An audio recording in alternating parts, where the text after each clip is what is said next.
When I first read this novel by Mr. Baldwin, which I've been a big fan of his work, I'd read many of his other novels, but I hadn't read this one.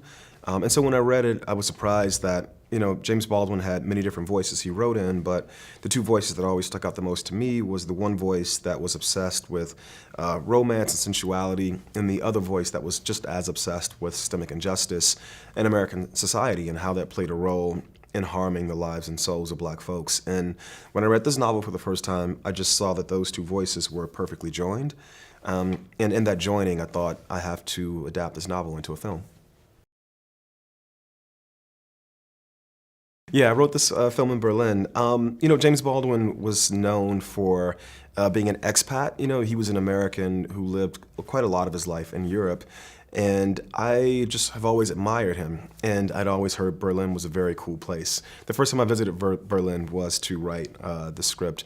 And everybody was right. I wrote it in the summer of 2013, in August, in a few different cafes and bars. And I don't know, just the culture here was so very open. I mean, it was the summer. I hear in the winter it's very different, but the culture here was so very open and warm and welcoming. It was the perfect place to go into this very dark spirit in a certain way, this very tumultuous spirit to grapple with American society.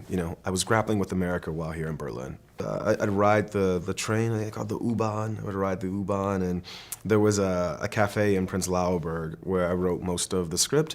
But I also remember there was this dance festival called Tanz im August, and I thought I saw a man levitate. But I think it was just so hot in the theater that I was like suffering from dehydration. But I thought I saw a dancer levitate while writing the script, and I think it definitely affected what I did in the prose.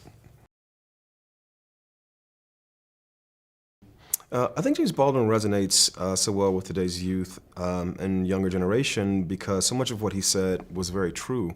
He was just very wise, and he was very clear about reflecting the issues he saw both amongst human beings, just person-to-person relationships, but also in society and government and the way the laws affect our lives. And so much of the things he was writing about in the 50s, the 60s, the 70s still haven't been dealt with today. And I think because of that, it's almost like the culture is catching up to him in a certain way. And people are going, well, if these things meant so much to James Baldwin then, and they're still happening now, why haven't we done anything to address these issues? And I think for that reason, Baldwin remains very readily apparent.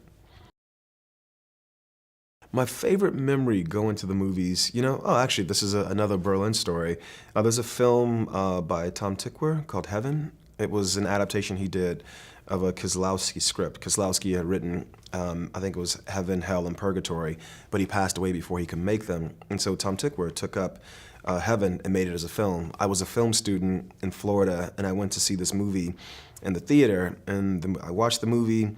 It played, I was mesmerized. It was Giovanni Ribisi and Cate Blanchett are the stars.